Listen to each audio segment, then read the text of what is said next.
Good morning बच्चों। आज हम लोग कक्षा 12 के अर्थशास्त्र में अध्याय 2 के बारे में पढ़ेंगे। और अध्याय 2 जो चैप्टर का नाम है, ये उपभोक्ता के व्यवहार का सिद्धांत, कंज्यूमर बिहेवियर सिद्धांत। यानी इस अध्याय में हम एक व्यक्तिगत उपभोक्ता के व्यवहार के बारे में अध्ययन करेंगे।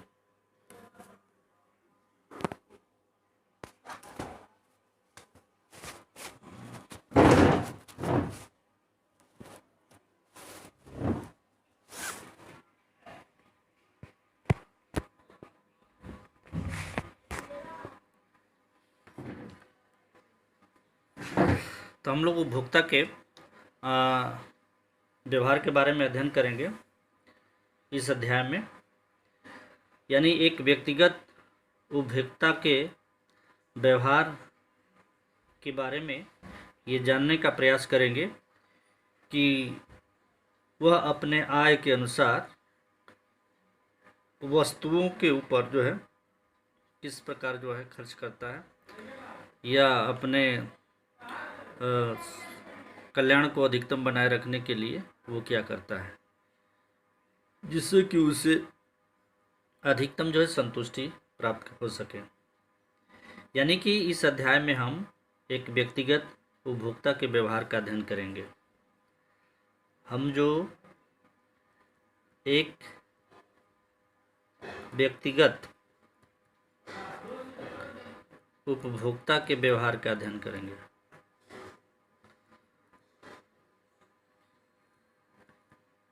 व्यवहार का अध्ययन करेंगे।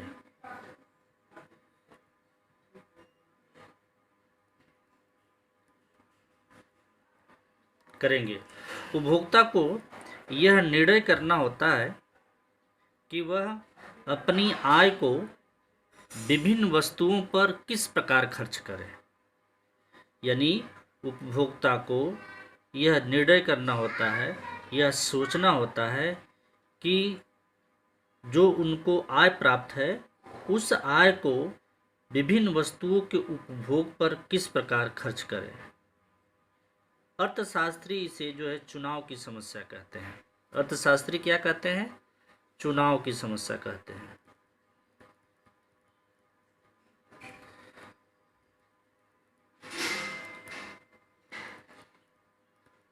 चुनाव की समस्या कहते हैं। क्यों कहते हैं चुनाव की समस्या? क्योंकि वो अपनी आय में से जिसके वस्तु एवं सेवाओं के ऊपर खर्च करना चाहता है, तो कौन सी महत्वपूर्ण है, कौन सी महत्वपूर्ण नहीं है, यानी कि उसके कल्याण को कौन बढ़ा सकता है, उसके कल्याण को कौन घटा सकता है। इस कारण जो अर्थशास्त्री हैं कहते हैं कि यह चुनाव की समस्या है। यानी कि एक व्यक्तिगत उपभोक्ता अपने आय को विभिन्न वस्तुओं पर किस प्रकार से खर्च करता है, या ऐसा खर्च करे जिससे कि उससे उसका संतोष अधिकतम हो। स्वाभाविक रूप से कोई भी उपभोक्ता वस्तुओं के ऐसे संयोग को प्राप्त करना चाहेगा जो उसे अधिकतम संतोष प्रदान करे या अधिकतम संतुष्टि प्रदान करे। लिख सकते हैं कि स्वाभाविक रूप से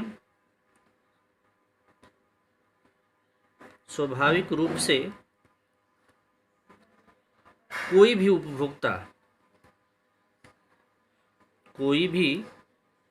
उपभोक्ता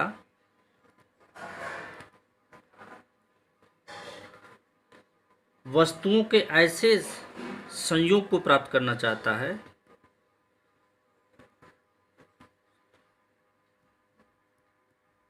ऐसे संयोग मतलब समूह, संयोग को प्राप्त करना चाहता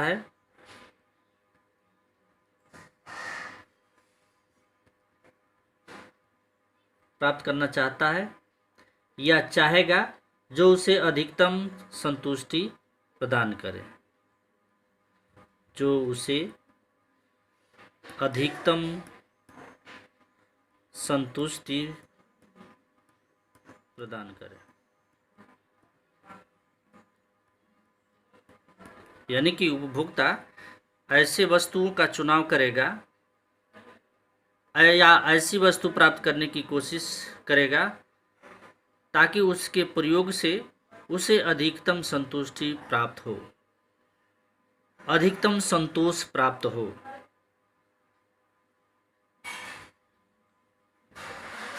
अब सर्वोत्तम संयोग क्या है? जैसे यह उपभोक्ता की रुचि और वह कितना खर्च कर सकता है, वस्तुओं की कीमत और उसकी आय पर निर्भर करता है।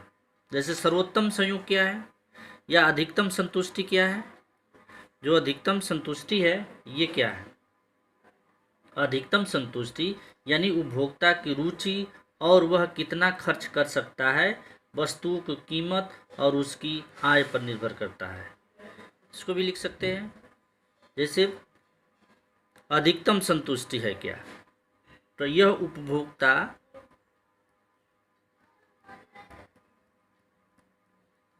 की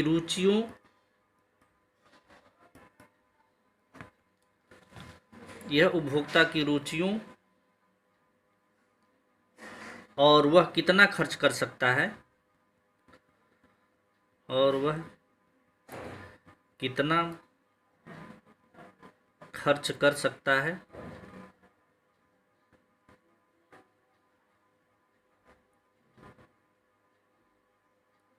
वस्तुओं की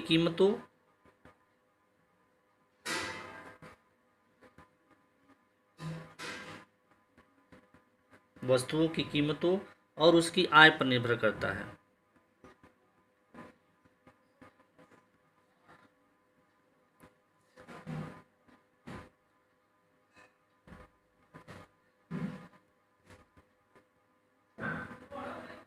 यानी कि आय पर निर्भर करता है।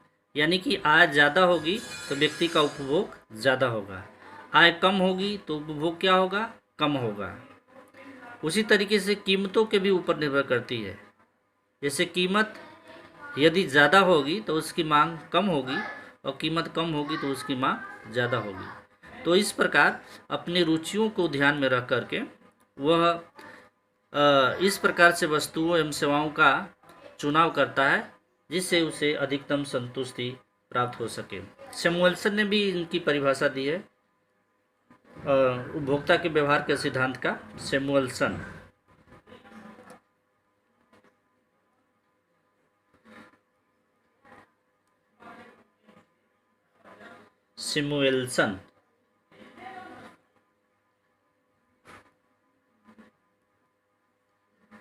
यानी कि एक उपभोक्ता उस समय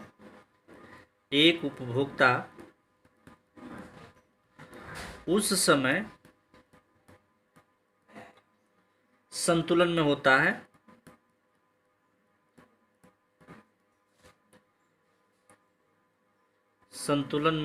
है जब वह अपनी दी हुई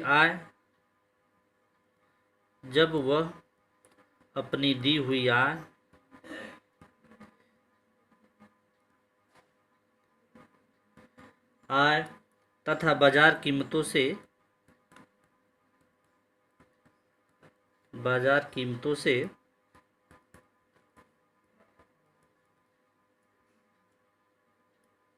प्राप्त संतुष्टि को अधिकतम कर लेता है।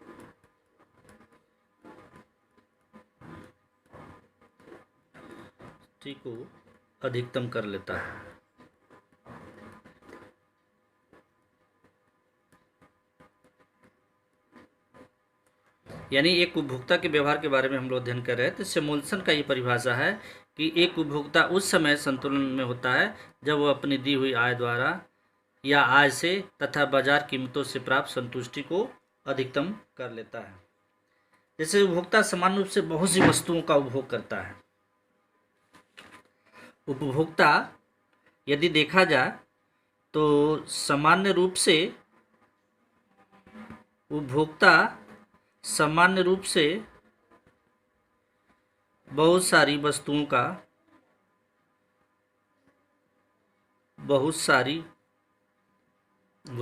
उपभोग करता है।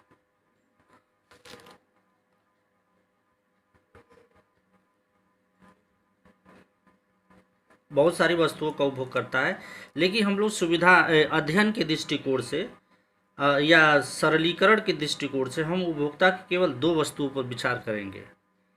मतलब अध्ययन के दृष्टिकोण से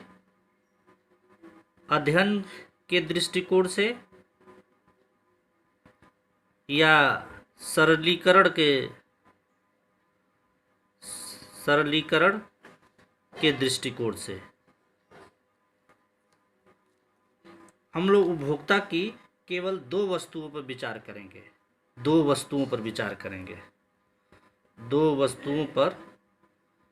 करेंगे।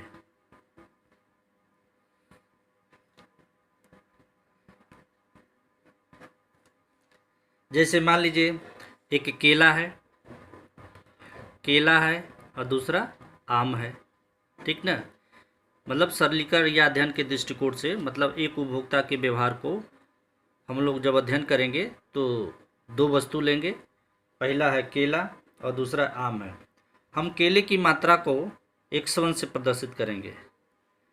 जो केले की जो मात्रा है, केले की मात्रा को x1 से प्रदर्शित करेंगे और आम की मात्रा को x2 से प्रदर्शित करेंगे।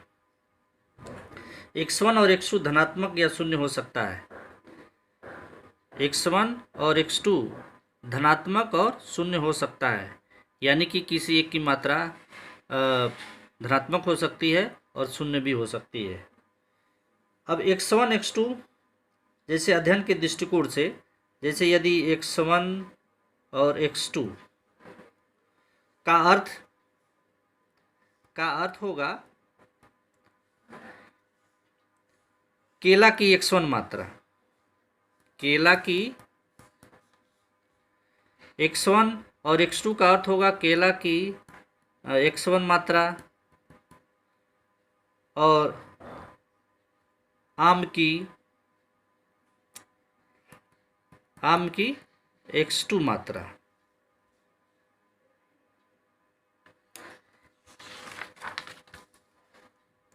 इसको चाहे तो ऐसे कर सकते हैं, जैसे x1 तथा x2 के किसी विशेष मूल्य के लिए, x1 तथा x2 के किसी विशेष मूल्य के लिए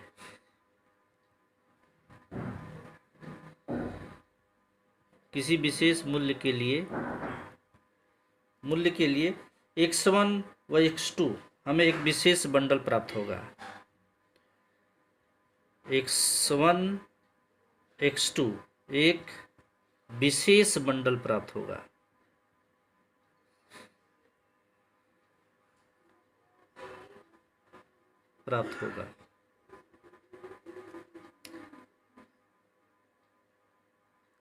जिसे विशेष बंडल भी कहा जाता है। एक विशेष बंडल, जैसे उदाहरण के लिए लिख लिया जाए, जैसे उदाहरण के लिए बंडल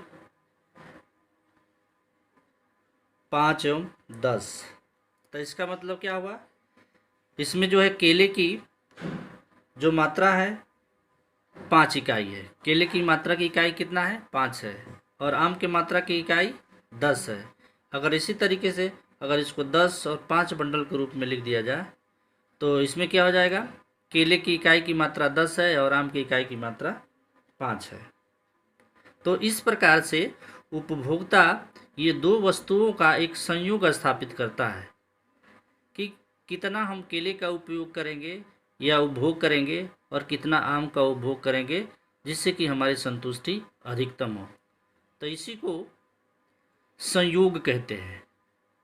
अगर इस संयोग पर देखा जाए तो बंडल जैसे पहले वाले में और ये दूसरा वाला है, तो आम की 5 इकाई और केले की 5 इकाई और आम की 10 इकाई।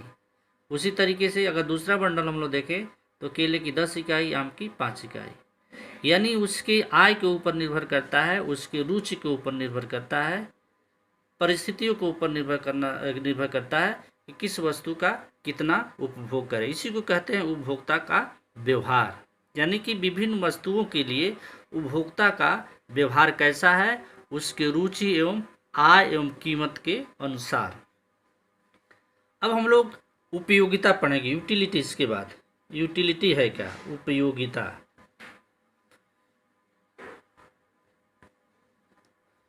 इसको इंग्लिश में यूटिलिटी कहते हैं। उपयोगिता है क्या? उपयोगिता किसी वस्तु की वह क्षमता है या वह मात्रा है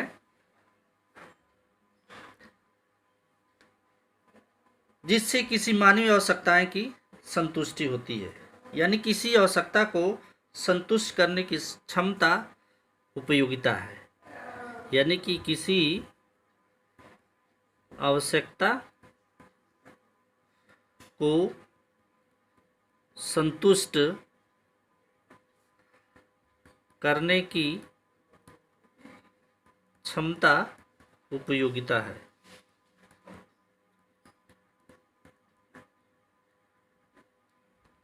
जैसे मान लीजिए व्यक्ति बहुत भूखा है और उसको अगर रोटी दी जाए तो पहली रोटी जो है उसे ज़्यादा उपयोगी होगी, क्योंकि पहली रोटी से उसे ज़्यादा संतुष्टि प्राप्त होगी। या प्यास लगी है, ज़्यादा प्यास लगी है, तो जब एक गिलास पानी उसे दिया जाएगा पीने के लिए तो उसे ज़्यादा संतुष्टि प्राप्त होगी। और जैसे ही दूसरी गिलास पानी पीने के लिए जाएगा तो पहले गिलास की अपेक्षा कम संतुष्टि प्राप्त होगी। तो किसी व्यक्ति की आवश्यकताओं को वस्तु के उपयोग करने से जो संतुष्टि प्राप्त होती है उसे उपयोगिता कहते हैं। और उदाहरण दिए जा सकते हैं। जैसे एक व्यक्ति है, उसे चॉकलेट पसंद है, चॉकलेट पसंद है, तो उसे अगर एक चॉकलेट दिया जाए तो इसे अधिक संतुष्टि प्राप्त होगी, अधिक जो है संतुष्टि प्राप्त होगी, क्योंकि उसे चॉकलेट पसंद है। यदि एक चॉकलेट दिया जाए तो उसे ज़्यादा संतुष्टि प्राप्त होगी, यानी कि वह उसे ज़्यादा उपयोगी होगी। उपयोगिता जो है स्थान एवं समय के साथ भी बदलता रहता है। स्थान एवं समय के साथ भी बदलता रहता है, समय के साथ बदलता रहता है।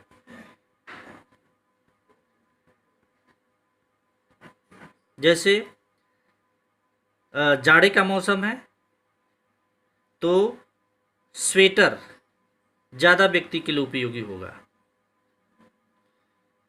यदि गर्मी का मौसम है तो व्यक्ति के लिए स्वेटर ज़्यादा उपयोगी नहीं होगा। जैसे लद्दाख में कोई व्यक्ति रहता है तो उसे रूम हीटर दिया जाए।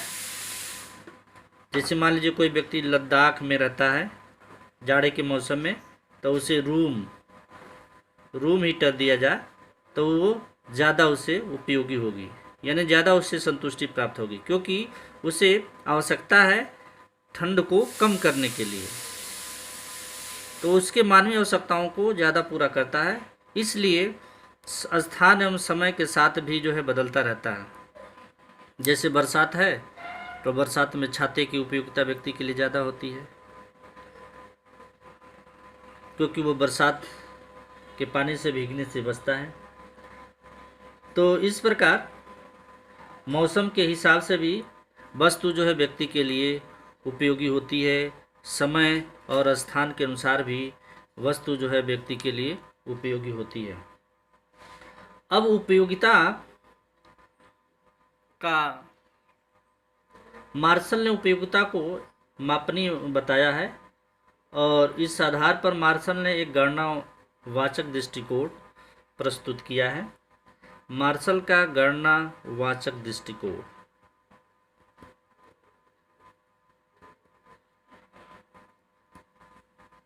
गणनावाचक दृष्टिकोण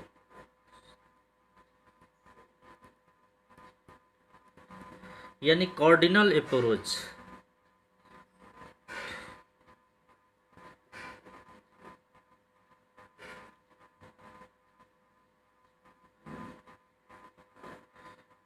ये मार्शल का गणनावाचक दृष्टिकोण है, यानी उपयोगिता को मापनी बताए हैं, यानी उपयोगिता को जो है संख्या के रूप में मापा जा सकता है।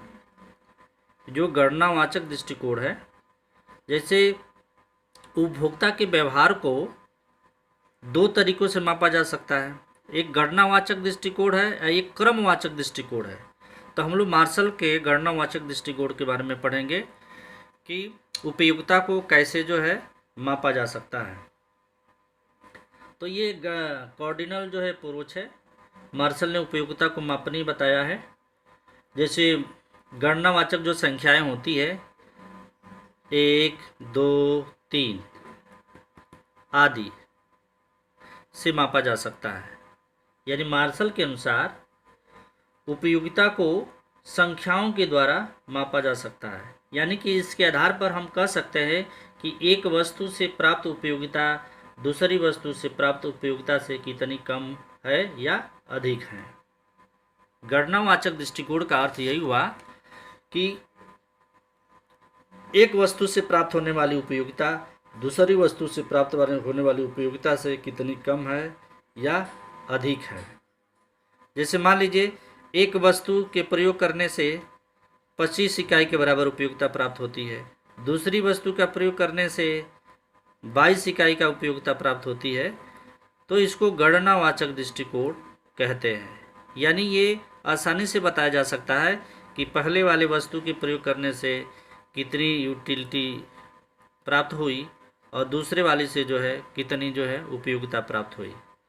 तो ये मार्शल का जो दृष्टिकोण है वो गणनावाचक दृष्टिकोण है।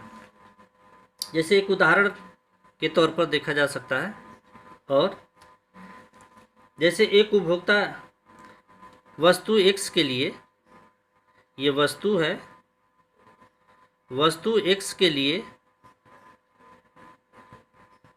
10 रुपया देता है और यही उपभोक्ता वस्तु Y के लिए 20 रुपया देता है। यानी कि एक उपभोक्ता वस्तु X के लिए 10 रुपया देता है और दूसरी Y के लिए 20 रुपया देता है। तो इसका अर्थ हुआ कि उपभोक्ता के लिए वस्तु Y की उपयोगिता वस्तु X की तुलना में 2 गुनी है।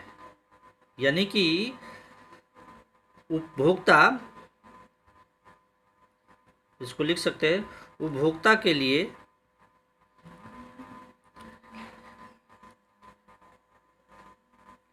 वस्तु I की उपयोगिता वस्तु Y की उपयोगिता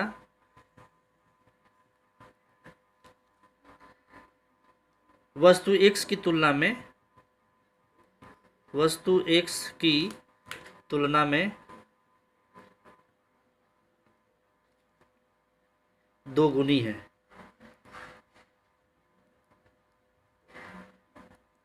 इस प्रकार मार्शल के अनुसार उपयोगिता को संख्या के रूप में मापना संभव है। मतलब इस प्रकार मार्शल के अनुसार